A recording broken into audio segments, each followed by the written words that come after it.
देवा शरीफ की उस कब्र के ऊपर उर्स होता है और 3-4 दिन बल्कि 1 हफ्ते तक उर्स होता है। और आप यकीन कीजिए वहां बाकायदा तवाइफें आती हैं और नाचती और गाती हैं। उसी मजार के बगल में ये सारा मेला होता है। ये किसके नाम पर हो रहा है? इस्लाम के नाम पर। ये मुसलमान कर रहा है, किसी कब्र पे जाकर के सर झुका रहा है, किसी बुजुर्ग के आगे जाकर के सर झुका रहा है, बे औलाद औलाद मांगने के लिए जा रहा है, बीमार शिफा के लिए जा रहा है। कितनी लड़कियां हैं, कितनी औरतें हैं, उनको कहा जाता है साहब इनके ऊपर जिन्नात सवार है, और वो इलाज के लिए उन कब्रों और मजारों पे जा रहा है।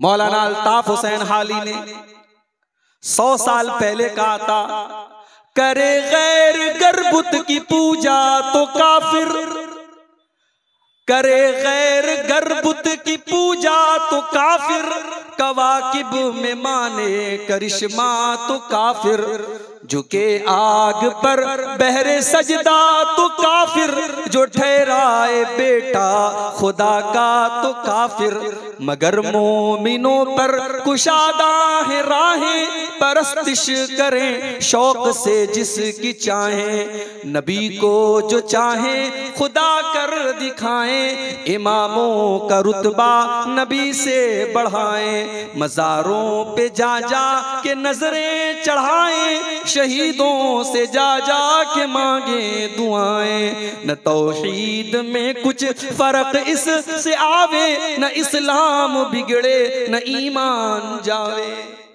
मुसलमान तावीज पहन रहा है तब भी पक्का मुसलमान है, मुसलमान कब्र पे जाके सजदा कर रहा है तब भी पक्का मुसलमान है, अपने बच्चे के सर पे हाथ रख के बच्चे की कसम खा रहा है तब भी पक्का मुसलमान है। मेरे भाइयों, अगर कोई चीज शिर्क है तो चाहे वो हिंदू करे, चाहे वो ईसाई करे, चाहे वो मुसलमान करे, शिर्क है तो वो शिर्क ही रहेगी। मुसलमान के करने से शिर्क तौहीद नहीं बन जाएगा और वो चीज सही नहीं हो जाएगी। मुझे मालूम है आपकी शेरशाबादी बिरादरी अल्हम्दुलिल्लाह 100% किताब और सुन्नत पर चलने वाली बिरादरी, ये पूरी कौम अहले हदीस कौम है, मगर आपके इसी सीमांचल के इलाके में और आपकी इसी कौम के अंदर जिहालत कह लीजिए, अज्ञानता कह लीजिए, उलमा से दूरी कह लीजिए, बहुत सारे हमारे भाई और बहनें आज शिरकिया अमल करते हैं। बच्चों के गले में तावीज भी किसी किसी घर में पहना जाता है, किसी किसी घर में मुहर्रम, किसी किसी इलाके में मुहर्रम पर ताजिया तक निकल चुका है आपके इलाके में, और बहुत सारे ऐसे काम लोग करते हैं जहालत की वजह से जो तौहीद के खिलाफ है। पहली नसीहत अल्लाह ताला की यही है कि इबादत अगर होगी तो अल्लाह, शिर्क नहीं करना है। अल्लाह ताला सारे गुनाहों को माफ कर देगा, शिर्क को माफ नहीं करेगा। अल्लाह ने कुरान में ऐलान कर दिया, इन्नल्लाह ला यग़फ़िरु अन युश्रका बिही व यग़फ़िरु मा दून ज़ालिका लिमन यशा। ऐ मेरे बंदो, हम तुम्हारे सारे गुनाहों को माफ कर देंगे मगर शिर्क हम माफ नहीं कर सकते। अच्छा, शिर्क क्यों माफ नहीं करेगा अल्लाह? क्योंकि शिर्क बेवफाई है। शिर्क करने वाला अल्लाह के साथ गद्दारी करता है, बेवफाई करता है। पालने वाला अल्लाह है, पैदा करने वाला अल्लाह है, ऑक्सीजन देने वाला अल्लाह है, सांस चलाने वाला अल्लाह है, तेरे दिल की धड़कनों को चलाने वाला अल्लाह है, तुझे रोजी रोटी देने वाला अल्लाह है, तुझे खिलाने पिलाने वाला अल्लाह है, और तू किसी और से जाकर के अपनी बिगड़ी बनाने की फरियाद कर रहा है, किसी और के आगे हाथ फैला रहा है। ये तो वही बात हो गई कि किसी की बीवी उसको छोड़ करके किसी और मर्द के साथ चली जाए तो दुनिया कहती है बड़ी बदचलन औरत है, अपने शौहर के साथ बेवफाई करती है। इसीलिए अल्लाह ने कुरान में जब ज़िना का जिक्र किया तो ज़ानी के साथ अल्लाह ने मुशरिक का जिक्र किया। अल्लाह ने फरमाया, अज़्ज़ानी ला यनकिहु इल्ला ज़ानियतन, अज़्ज़ानी ला यनकिहु इल्ला ज़ानियतन औ मुशरिकतन। ज़िना करने वाला या तो ज़ानिया औरत से शादी करता है या मुशरिक औरत से शादी करता है। ये ज़ानी को और मुशरिक को अल्लाह ने साथ में क्यों जिक्र किया है? क्योंकि जिना करने वाला भी किसी न किसी के साथ बेवफाई करता है। अगर वो शादीशुदा है, अगर वो औरत शादीशुदा है अपने शौहर के साथ, अगर वो मर्द शादीशुदा है तो अपनी बीवी के साथ बेवफाई कर रहा है। अगर शादी नहीं हुई है, कुंवारा है, या वो लड़की कुंवारी है तो अपने होने वाले शौहर के साथ वो बेवफाई कर रही है। अल्लाह ने इसीलिए जानी और मुशरिक को एक साथ जिक्र किया है कि जिस तरीके से जिना करने वाला बेवफाई करता है अपने होने वाले शौहर और बीवी के साथ, वैसे ही एक मुशरिक, एक शिर्क करने वाला अपने खालिक के साथ, अपने रब के साथ बेवफाई करता है। तो पहली नसीहत अल्लाह ने की कि तुम मेरे साथ किसी को शरीक मत करो। दूसरी नसीहत वबिल वालिदैन इहसाना, और ऐ मेरे बंदो तुम अपने माँ बाप के साथ, अपने माता पिता के साथ, अपने वालिदैन के साथ, अपने पेरेंट्स के साथ अच्छा सलूक करते रहना। देखो, तौहीद के बाद अल्लाह ने फौरन माँ बाप का जिक्र किया, इसलिए कि दुनिया में जितने लोगों के हुकूक हमारे ऊपर हैं उनमें सबसे पहला नंबर हमारे माँ बाप का है। इस दुनिया में सबसे ज्यादा अगर हमारे ऊपर किसी का एहसान है तो हमारे माँ बाप का एहसान है।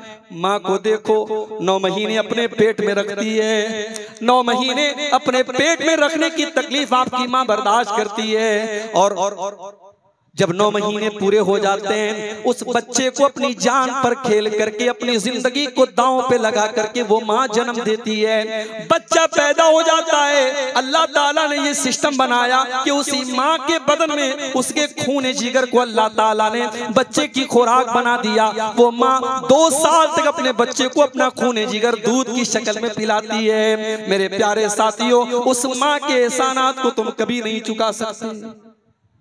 बाप को देखो, बाप को देखो, बाप रात दिन एक करके, खून पसीना एक करके आपको पालता है, आपकी माँ के ऊपर खर्च करता है, आपकी परवरिश के ऊपर खर्च करता है, आपकी पढ़ाई लिखाई के ऊपर खर्च करता है। बाप अगर इस दुनिया से चला जाए तो बच्चा यतीम माना जाता है, बच्चे को दुनिया में कोई सहारा देने वाला नहीं होता है। बाप बहुत बड़ी छाया होती है, बाप अपने बच्चे के लिए बहुत बड़ा सहारा होता है। ये 2 हस्तियां हैं मेरे भाई जिनका एहसान हम कभी नहीं चुका सकते। अब्दुल्ला बिन उमर ने देखा एक आदमी खाने काबा का तवाफ कर रहा है, अपने कंधे पर अपनी बूढ़ी माँ को बिठा करके खाने काबा का तवाफ कर रहा है और बहुत खुश बना हुआ है। जब उसने तवाफ को कंप्लीट कर लिया, 7 चक्कर उसने खाने काबा के लगा लिए, अपनी माँ को कंधे पर बिठा करके उसने तवाफ करा लिया, उसने उमरा करा लिया, उसने हज कंप्लीट कर लिया। अब्दुल्ला बिन उमर के ऊपर नजर पड़ी, कहता है कि अब्दुल्ला इब्न उमर, आज मैंने अपनी माँ का हक अदा कर दिया। मेरी माँ ने मेरे ऊपर जो एहसानात किए थे, अब्दुल्ला इब्न उमर, आज मैंने अपनी माँ के उन एहसानात को चुका दिया, आज मैंने अपनी माँ के एहसानात का बदला उतार दिया। अब्दुल्ला बिन उमर कहते हैं वला वला ज़फ़रतन मिन ज़फ़राति उम्मिका, अरे तेरी माँ ने जब तुझे जन्म दिया था, तेरी माँ के मुंह से जो चीख की आवाज निकली थी, तेरी माँ जो चिल्लाई थी, अभी तो तूने उस आवाज का भी हक अदा न किया, अभी तो तूने अपनी माँ की चीख का भी हक अदा नहीं चुका सकते। हम और न माँ के एहसानात का बदला चुका सकते, न बाप के एहसानात का बदला चुका सकते।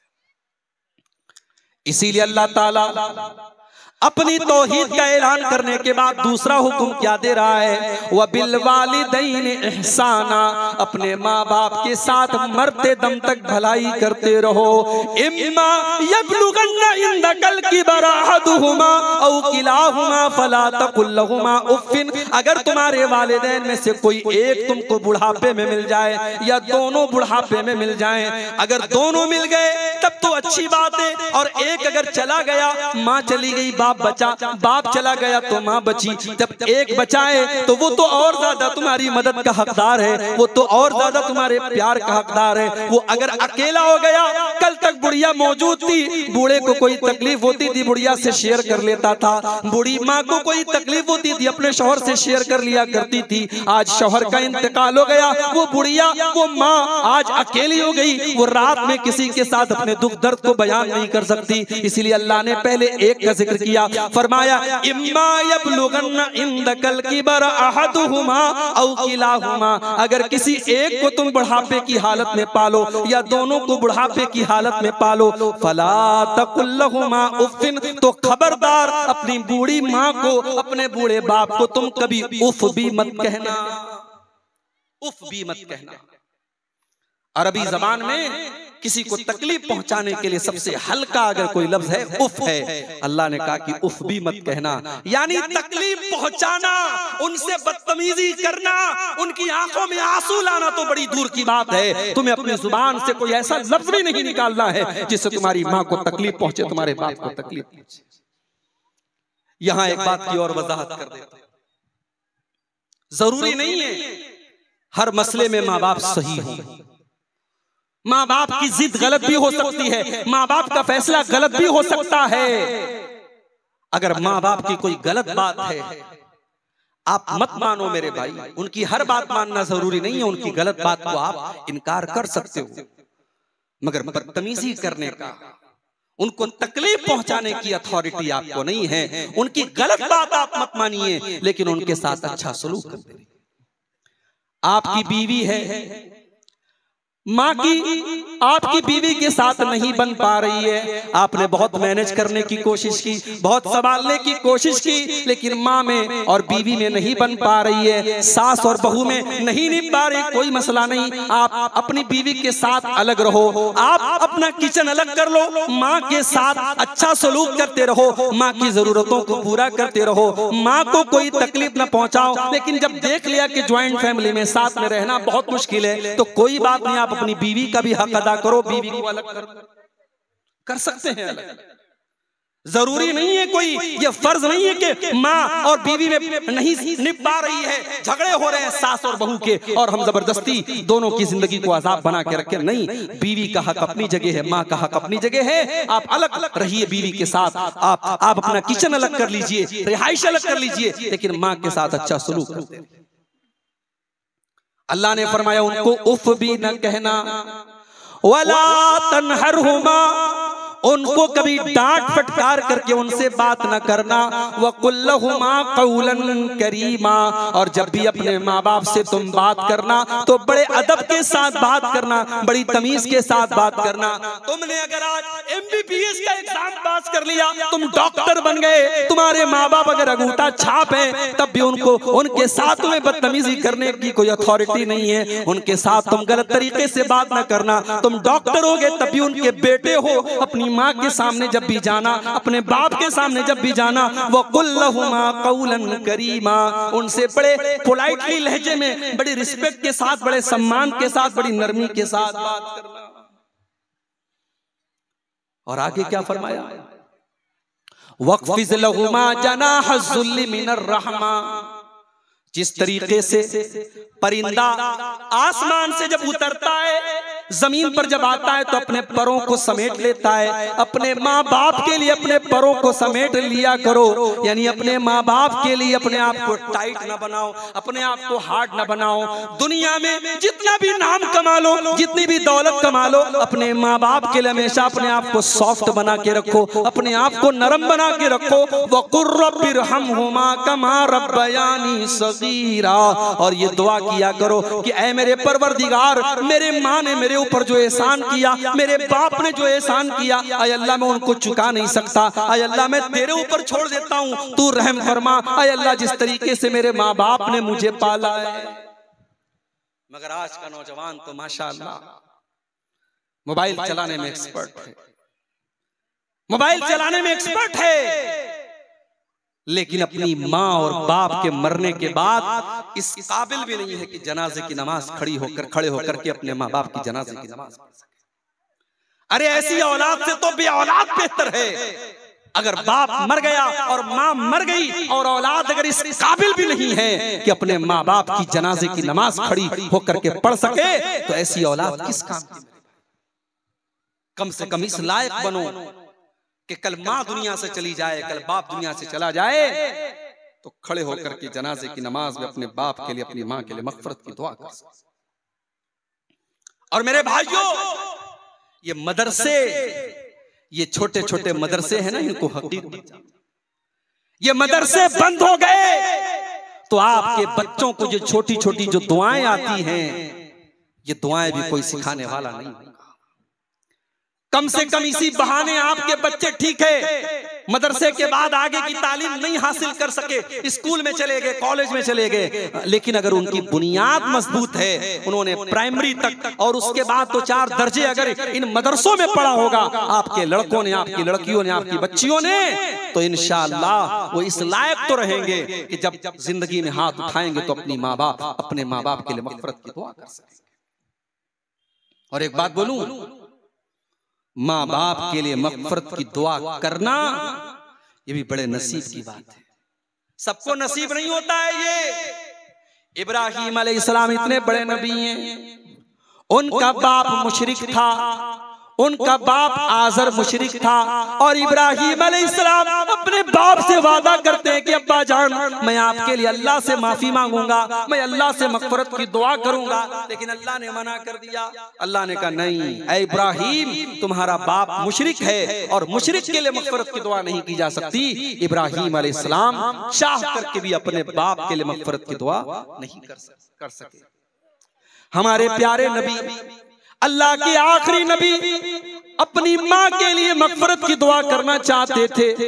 आपने अल्लाह से इजाजत मांगी, अल्लाह ने इजाजत नहीं दी। फिर आपने इजाजत मांगी, ऐ अल्लाह मैं अपनी माँ की कब्र पर जाना चाहता हूँ। अल्लाह ने इजाजत दी, आप अपनी माँ की कब्र पे गए। 6 साल की उम्र में माँ को खोया था आपने, माँ का प्यार याद किया, माँ की ममता याद की, आपकी आंखें भर आईं, आपकी आंखों से आंसू बहने लगे, लेकिन आप इतने मजबूर थे, आप अपनी माँ के लिए मग़फ़िरत की दुआ नहीं कर पाए।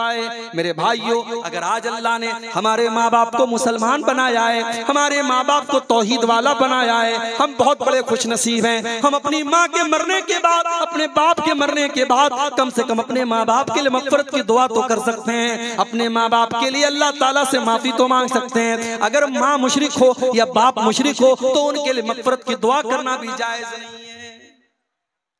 तो ये छोटी सी दुआ है, याद कर लो, रब्बिरहमहुमा कमा रब्बयानी सगीरा। जब भी दुआ के लिए हाथ उठाया करो, ये दुआ जरूर मांगा करो, ऐ अल्लाह मेरे माँ बाप पर रहम फरमा, जिस तरीके से बचपन में उन्होंने मुझे पाला। 2 चीजें हो गई, अब तीसरी चीज। अच्छा, तीसरी चीज बयान करने के पहले अल्लाह ताला ने बीच में एक और बात बयान। कभी कभी ऐसा भी होता है कि हम अपने माँ बाप के साथ अच्छा सलूक करते हैं, मगर माँ हमसे खुश नहीं रहती, बाप हमसे खुश नहीं रहता। हमारा दिल साफ है, हम खुश रखने की कोशिश कर रहे हैं, लेकिन माँ नहीं खुश रह रही है, बाप नहीं खुश, उस सूरत में क्या किया जाए? अल्लाह ने इस सवाल का भी जवाब दे दिया। रब्बुकुम अअलमु बिमा फी नुफूसिकुम इन तकूनु सालिहीना फइन्नहु काना लिल अव्वाबीन गफूरा।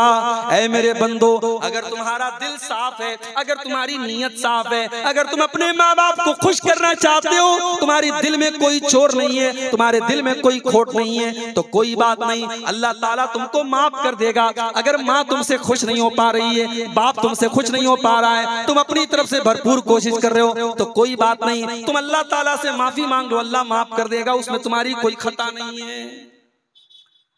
उसके बाद तीसरा हो व आतिज़ल कुर्बा हक़्क़हु वल मिस्कीन वब्नस सबील।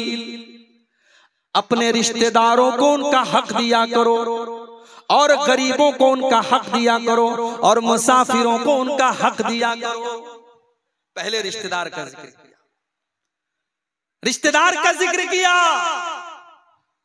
भाई साहब, आप बड़े दान पुण्य करने वाले हैं, मदरसे में आपने 1 लाख रुपया चंदा दे दिया, आपका सगा भाई बीमारी में मुब्तला हो गया, कैंसर जैसी बीमारी में मुब्तला हो गया, हॉस्पिटल में लाखों का खर्च है, बैंक से लोन लेकर के वो बेचारा इलाज करवा रहा है, और आपको अल्लाह ने करोड़ों नवाजा है, आप अपने भाई की मदद नहीं कर पाए। ऐसी दौलत किस काम की? आपने मदरसों में, मस्जिदों में और गरीबों को बहुत दिया। अगर आपका अपना रिश्तेदार, आपका भाई, आपका भतीजा, आपका कोई करीबी रिश्तेदार है और वो अगर जरूरतमंद है, तो वो सबसे ज्यादा हकदार है आपकी ज़कात का, आपके सदका खैरात का, आपके दान का। अल्लाह के नबी फरमाते हैं, अस्सदक़तु अला ज़िर्रहिम सिंतान सदक़तुन व सिलतुन। अगर अपने रिश्तेदार को ज़कात दोगे, अपने रिश्तेदार को सदका दोगे तो डबल सवाब मिलेगा। ज़कात का भी सवाब मिलेगा, सदका का भी सवाब मिलेगा, और रिश्तेदार के साथ रिश्ता जोड़ने का भी सवाब मिलेगा। आपके माल में रिश्तेदार का भी हक है मेरे भाई। इसलिए जब मदद करो तो रिश्तेदारों को खास तौर से तरजीह दो कि आपके रिश्तेदारों में कौन जरूरतमंद है। उसके बाद फरमाया वल मसाकीन, और गरीबों की मदद करो, वब्न सबील, और जो मुसाफिर बन करके तुम्हारे घर पे आया है, मेहमान बन के घर पे आया है, उस मेहमान की इज्जत करो। उस मुसाफिर को अगर मदद की जरूरत है उसकी मदद करो। यहां तक कि अगर कोई मुसाफिर आया है, जरूरतमंद है, तो आप ज़कात की रकम में से भी उसकी मदद कर सकते हैं। अल्लाह ने ज़कात के फंड्स में से भी मुसाफिर का जिक्र किया है। अगर कोई मुसाफिर है, सफर में बेचारा लुट गया, पिट गया, तो उसकी मदद आप ज़कात की रकम से भी दे सकते हैं। तो ये तीसरा हुक्म अल्लाह ने दिया कि रिश्तेदार को दो, गरीबों को दो, और मिस्कीनों। चौथा हुक्म वला तुबज़िर तबज़ीरा, और ऐ मेरे बंदो तुम फजूल खर्ची न करना, तुम नाजायज जगहों पर पैसे खर्च न करना, हराम जगहों पर अपना माल खर्च न करना। यहां अल्लाह ने क्या लफ्ज इस्तेमाल किया? तबजीर। आप लोग खेती करने वाले किसान लोग हैं, आप बड़ा अच्छे तरीके से समझेंगे इसको। तबजीर का लफ्ज बना है बज्र से, और बज्र कहते हैं बीज को। अगर आपने बीज को खेत में सही जगह डाला है तभी खेती होगी, वरना खेती नहीं होगी। अल्लाह ने माल को बीज करार दिया है। माल कोई वेस्ट चीज नहीं है, आप अपने माल को बर्बाद नहीं कर सकते, माल को सही जगह इस्तेमाल करो। इसीलिए उलमा कहते हैं कि अगर आप फजूल खर्ची करते हैं, मिसाल के तौर पर आपकी ताकत 1000 रुपए का कपड़ा पहनने की है, लेकिन आप 2000 का कपड़ा पहन रहे हैं। आपकी ताकत 1000 रुपए का खाना खाने की है, लेकिन आप 2000 का खाना खा रहे हैं, तो ये फजूल खर्ची है, ये इसराफ है। लेकिन हराम जगह पर एक पैसा भी खर्च करना ये तबजीर है, और यहाँ अल्लाह ने तबजीर करने से मना किया। फरमाया वला तुबज़िर तबजीरा, नाजायज जगहों पर, हराम जगहों पर अपना माल खर्च न करना। इन्नल मुबज़्ज़िरीन कानू इख्वान अश-शयातीन वकान शैतानु लिरब्बिही कफूरा। फजूल खर्ची करने वाले, हराम जगह पर पैसा खर्च करने वाले, शराब पर पैसा लुटाने वाले, जिना पर पैसा लुटाने वाले, लड़कियों पर नाजायज पैसा खर्च करने वाले, हराम जगहों पर पैसा खर्च करने वाले, वो शैतान के भाई। आज होता है किसी लड़की से ताल्लुक कायम हुआ, अब वो लड़की से कह रही मेरे मोबाइल का रिचार्ज कर दो, ये फट से रिचार्ज कर देता है। घर में छोटा भाई छोटी बहन, उसके मोबाइल का रिचार्ज खत्म हो गया, वो 10 बार कह चुका है ये रिचार्ज नहीं करता है, और वो लड़की जिससे ताल्लुक कायम है उसने एक बार का इसने फट से रिचार्ज कर दिया। क्यों? क्योंकि यहाँ गलत ताल्लुक है, यहाँ नाजायज ताल्लुक है। हराम जगह पर एक पैसा भी खर्च करना ये तबजीर है, और अल्लाह ने कहा कि तबजीर करने वाले शैतान। ये माल हमारा नहीं है मेरे भाई, ये माल अल्लाह का है, हमें इस्तेमाल करने के लिए मिला है। ये माल हमारी प्रॉपर्टी नहीं है, ये अल्लाह की प्रॉपर्टी है। ये माल अल्लाह ने हमें इस्तेमाल करने के लिए दिया है। इसीलिए क़यामत के दिन 5 सवालों का जवाब दिए बगैर हम कामयाब नहीं हो सकते। उन 5 सवालों में ये सवाल भी किया जाएगा, वअन मालिही मिन ऐन इक्तसबहु व फीमा अनफक़हु, तूने माल कहां से कमाया था और कहां खर्च किया था। कहां से कमाया, आपका सोर्स ऑफ इनकम क्या था, और आपने कहां खर्च किया, आपको उसका भी हिसाब देना है। माल आप ये समझ करके खर्च ना करें हम आजाद हैं, जहां चाहे वहां खर्च कर सकते हैं। माल के खर्च का भी हिसाब आपको अल्लाह के देना। 4 चीजें हो गई। अब उसके बाद 5वीं चीज, आपके घर पे कोई आया, मदरसे के लिए आया, मस्जिद के लिए आया, कोई गरीब आया, कोई साइल आया, कोई यतीम आया। अभी आपके पास पैसा नहीं है, अभी आपका हाथ टाइट बना हुआ है, आप परेशान हैं, आपके पास अभी उस गरीब की मदद करने के लायक पैसा नहीं है। अब आप क्या करेंगे? क्या आप उस गरीब के साथ बदतमीजी करेंगे? क्या उसको धक्का दे करके निकाल देंगे?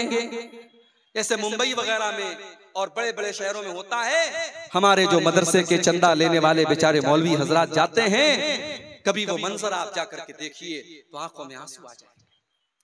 जिस तरीके से फकीरों की लाइन लगी रहती है, भीख मांगने वालों की लाइन लगी रहती है, मदरसे के ये सफीर हजरात ये अपना झोला लेकर के और रसीद लेकर के लाइन लगा करके खड़े रहते हैं और उनको ज़कात इस तरीके से दी जाती है जैसे भीख बांटी जा रही है। याद रखो मेरे भाई, आप ज़कात दे रहे हैं, कोई एहसान नहीं कर रहे हैं। आपको अगर अल्लाह ने 1 लाख का मालिक बनाया है, 1 लाख में 2,500 रुपया आपको ज़कात देना है। अगर अल्लाह ने आपको 1 करोड़ का मालिक बनाया है, 1 करोड़ में 2.5 लाख रुपया आपको ज़कात देना है, और वो ज़कात अल्लाह का हक है, आपके माल में अल्लाह का हक है। अगर कोई ज़कात लेने के लिए आपके घर पे जा रहा है, उसका एहसान मानिए, उसके साथ बदतमीजी मत कीजिए। अल्लाह ने फरमाया व इम्मा तुरिज़न्ना अनहुम इब्तिगा रहमतिन मिन रब्बिका तरजूहा फकुल लहुम क़ौलन मैसूरा।